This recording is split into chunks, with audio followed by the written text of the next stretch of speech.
KS prelims ಪರೀಕ್ಷೆ ಪ್ರಶ್ನೆ ಪತ್ರಿಕೆ ಸೋರಿಕೆ ಆರೋಪ ಟೋಲ್ ಕೇಳಿದ್ದಕ್ಕೆ ಮ್ಯಾನೇಜರ್ಗೆ ಥಳಿತ ಏಡ್ಸ್ ಬಗ್ಗೆ ಜಾಗೃತಿ ಶಿಕ್ಷಕನಿಗೆ ರಾಷ್ಟ್ರೀಯ ಪ್ರಶಸ್ತಿ ಈ ಸುದ್ದಿಗಳನ್ನು ನೋಡೋಣ ಕರ್ನಾಟಕ ನ್ಯೂಸ್ ಟಾಪ್ 9 ನಲ್ಲಿ ಕೆಪಿಎಸ್ಸಿ ಪ್ರಿಲಿಮ್ಸ್ ಪರೀಕ್ಷೆ ಪ್ರಶ್ನೆ ಪತ್ರಿಕೆ ಸೋರಿಕೆ ಆರೋಪ ಕೇಳಿಬಂದಿದೆ. ಚಿಕ್ಕಬಳ್ಳಾಪುರದ ಪದವಿ ಪೂರ್ವ ಕಾಲೇಜಿನ ಪರೀಕ್ಷಾ ಕೇಂದ್ರದ ರೂಮ್ ನಂಬರ್ 3, ಬಿಜಿಎಸ್ ಪಾಲಿಟೆಕ್ನಿಕ್ ಕಾಲೇಜಿನ ಪರೀಕ್ಷಾ ಕೇಂದ್ರದ ಕೊಠಡಿ ಸಂಖ್ಯೆ 19ರ ಕೇಂದ್ರಗಳಲ್ಲಿ ಅಕ್ರಮ ಆರೋಪ ಕೇಳಿಬಂದಿದೆ. ಸೀಲ್ ಓಪನ್ ಮಾಡಿದ ಪ್ರಶ್ನೆ ಪತ್ರಿಕೆಗಳನ್ನು 15 ನಿಮಿಷ ತಡವಾಗಿ ವಿತರಣೆ ಮಾಡಿದ್ದಾರೆಂದು ಆರೋಪಿಸಿದ್ದಾರೆ.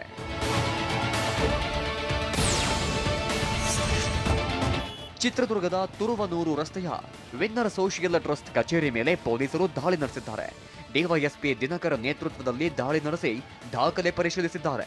ಶೂನ್ಯ ಬಡ್ಡಿ ದರದಲ್ಲಿ ಸಾಲ ನೀಡುವುದಾಗಿ ಹೇಳಿದ್ದ ಸಂಸ್ಥೆ 5,000 ರೂಪಾಯಿಗೆ ವಾರಕ್ಕೆ 500 ರೂಪಾಯಿ ಡೊನೇಷನ್ ಪಡೆಯುತ್ತಿದೆ.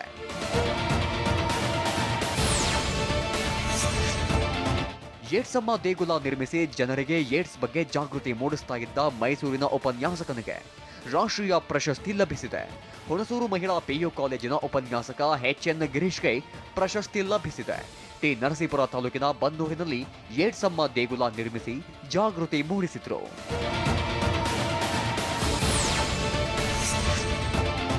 ದಕ್ಷಿಣ ಕನ್ನಡ ಜಿಲ್ಲೆ ಕಡಬ ತಾಲೂಕಿನ ಕುಂತೂರು ಸರ್ಕಾರಿ ಶಾಲೆಯ ಮೇಲ್ಛಾವಣಿ ಕುಸಿತ ಪ್ರಕರಣದಲ್ಲಿ ಇಬ್ಬರನ್ನ ಅಮಾನತು ಮಾಡಲಾಗಿದೆ.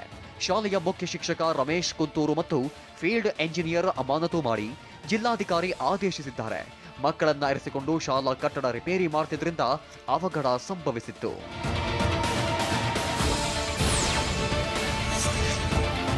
ರಾಯಚೂರು ಜಿಲ್ಲೆಯ ವಿವಿಧೆಡೆ ಮಳೆ ತಂಪೆರೆದಿದೆ.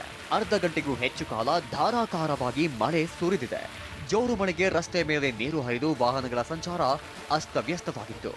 ಬೆರು ಬಿಸಿಲ ನಡುವೆಯೇ ಮಳೆ ತಂಪೆರೆದಿದ್ದು ರೈತರ ಮುಖದಲ್ಲಿ ಮಂದಹಾಸ ಮೂಡಿದೆ. ಮಾಲಿನ್ಯ ನಿಯಂತ್ರಣ ಮಂಡಳಿ ಕಚೇರಿಯಲ್ಲಿ ಯತ್ನಾಳ್ ಧರಣಿ, ನಿರ್ಬಂಧಕಾಜ್ಞೆ ಕೋರಿ ಬೊಮ್ಮಾಯಿ ಕೋರ್ಟ್ ಮೊರೆ. ಇಂದು ಡಿಸಿಎಂ ಡಿಕೆ ಎತ್ತಿನಹೊಳೆ ಯೋಜನೆ ಪರಿಶೀಲನೆ, ಮಂಕಿಪಾಕ್ಸ್ ಆತಂಕ ರಾಜ್ಯದಲ್ಲಿ ಕಟ್ಟೆಚ್ಚರ. ಈ ಸುದ್ದಿಯನ್ನು ನೋಡೋಣ ಸಮಗ್ರ ನ್ಯೂಸ್ ಟಾಪ್ 9 ನಲ್ಲಿ.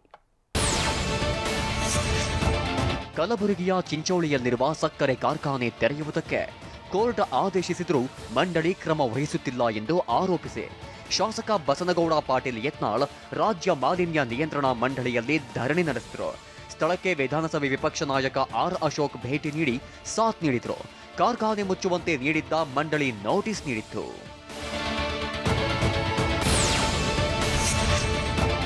ಸಂಸದ ಬಸವರಾಜ ಬೊಮ್ಮಾಯಿ ಮಾಧ್ಯಮಗಳ ವಿರುದ್ಧ ನಿರ್ಬಂಧ ಕಾಯ್ದೆ ಕೋರಿ ಸಿವಿಲ್ ಕೋರ್ಟ್ ಮೆಟ್ಟಿಲೇರಿದ್ದಾರೆ.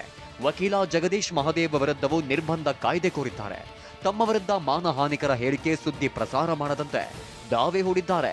ಅರ್ಜಿ ಸಂಬಂಧ ಕೋರ್ಟ್ ಇಂದು ಆದೇಶ ಪ್ರಕಟಿಸಲಿದೆ. ಹಾಸನ ಜಿಲ್ಲೆಯ ಸಕಲೇಶಪುರ ತಾಲೂಕಿನ ಎತ್ತಿನಹೊಳೆ ಯೋಜನೆ ಕಾಮಗಾರಿಯನ್ನ ಡಿಸಿಎಂ ಡಿಕೆ ಶಿವಕುಮಾರ್ ಇಂದು ವೀಕ್ಷಣೆ ಮಾಡಲಿದ್ದಾರೆ. ವಿಶ್ವೇಶ್ವರಯ್ಯ ಜಲ ನಿಗಮ ನಿಯಮಿತ ವತಿಯಿಂದ ಅನುಷ್ಠಾನಗೊಳ್ಳುತ್ತಿರುವ ಯೋಜನೆಯನ್ನ ಪರಿಶೀಲಿಸಿ ಅಧಿಕಾರಿಗಳಿಂದ ಮಾಹಿತಿ ಪಡೆಯಲಿದ್ದಾರೆ. ಇಂದು ಮಧ್ಯಾಹ್ನ 12:30ಕ್ಕೆ ರಸ್ತೆ ಮಾರ್ಗವಾಗಿ ಬೆಂಗಳೂರಿನಿಂದ ಪ್ರಯಾಣಿಸಲಿದ್ದಾರೆ. ನೆರೆಯ ಪಾಕಿಸ್ತಾನ ಸೇರಿದಂತೆ ವಿವಿಧ ದೇಶಗಳಲ್ಲಿ ಮಂಕಿ ಪಾಕ್ಸ್ ಪತ್ತೆ ಹಿನ್ನೆಲೆ ಆರೋಗ್ಯ ಇಲಾಖೆ ಅಲರ್ಟ್ ಆಗಿದೆ. ರಾಜ್ಯದ ವಿಮಾನ ನಿಲ್ದಾಣಗಳಲ್ಲಿ ಕಟ್ಟೆಚ್ಚರ ವಹಿಸುವಂತೆ ಸುತ್ತೋಲೆ ಹೊರಡಿಸಿದೆ. ವಿಮಾನ ನಿಲ್ದಾಣ ಮತ್ತು ಬಂದರುಗಳಲ್ಲಿ ಪ್ರಯಾಣಿಕರ ತಪಾಸಣೆಗೆ ಸೂಚನೆ ನೀಡಲಾಗಿದೆ. ಮಂಕಿ ಪಾಕ್ಸ್ ಕಂಡುಬಂದರೆ 21 ದಿನಗಳ ಕ್ವಾರಂಟೈನ್ಗೆ ಸೂಚಿಸಲಾಗಿದೆ.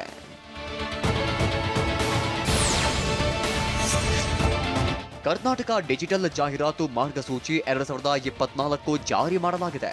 ಸಾಂಪ್ರದಾಯಿಕ ಜಾಹೀರಾತು ಜೊತೆಗೆ ಡಿಜಿಟಲ್ ಜಾಹೀರಾತಿಗೆ ಹೆಚ್ಚಿನ ಆದ್ಯತೆ ನೀಡಲು ಸರ್ಕಾರ ನಿರ್ಧರಿಸಿದೆ. ಸೋಷಿಯಲ್ ಮೀಡಿಯಾಗಳ ಮೂಲಕ ಜಾಹೀರಾತು ನೀಡಲು ಮಾರ್ಗಸೂಚಿಯಲ್ಲಿ ಉಲ್ಲೇಖಿಸಲಾಗಿದೆ. ಡಿಜಿಟಲ್ ಇನ್ಫ್ಲೂಯೆನ್ಸರ್ ಹಾಗೂ ಡಿಜಿಟಲ್ ಜಾಹೀರಾತು ಏಜೆನ್ಸಿಗಳಿಗೂ ಮಾನದಂಡ ನಿಗದಿ ಮಾಡಲಾಗಿದೆ.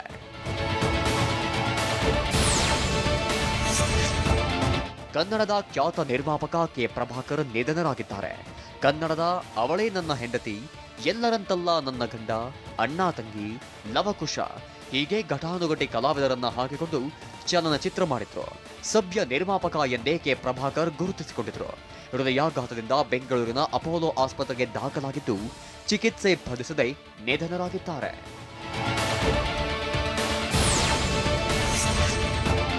ರಾಜ್ಯ ಸರ್ಕಾರಿ ನೌಕರರಿಗೆ ರಾಜ್ಯ ಸರ್ಕಾರ ಮತ್ತೊಂದು ಸಿಹಿ ಸುದ್ದಿ ನೀಡಿದೆ. ನೌಕರರ ವೈದ್ಯಕೀಯ ಭತ್ಯೆ ಹೆಚ್ಚಳ ಮಾಡಿ ಸರ್ಕಾರ ಆದೇಶಿಸಿದೆ. ಮಾಸಿಕ 200 ರೂಪಾಯಿನಿಂದ 500 ರೂಪಾಯಿಗೆ ವೈದ್ಯಕೀಯ ಭತ್ಯೆ ಹೆಚ್ಚಳ ಮಾಡಲಾಗಿದೆ. ಆಗಸ್ಟ್ 1ರಿಂದ ಅನ್ವಯ ಆಗುವಂತೆ ಭತ್ಯೆ ಹೆಚ್ಚಳ ಮಾಡಲಾಗಿದೆ.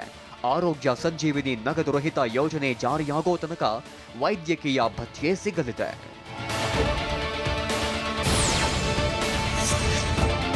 ಬೆಳಗಾವಿ ಜಿಲ್ಲೆಯ ಚಿಕ್ಕೋಡಿ ಭಾಗದ ನದಿಗಳು ಅಪಾಯದ ಮಟ್ಟ ಮೀರಿ ಹರಿಯುತ್ತಿವೆ.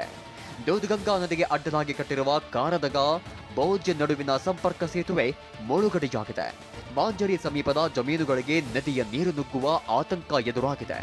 ಈಗಾಗಲೇ ಸಾಕಷ್ಟು ಬೆಳೆ ಹಾನಿಯಾಗಿದ್ದು ಮತ್ತೆ ಪ್ರವಾಹ ಸ್ಥಿತಿ ಎದುರಾಗಿದೆ.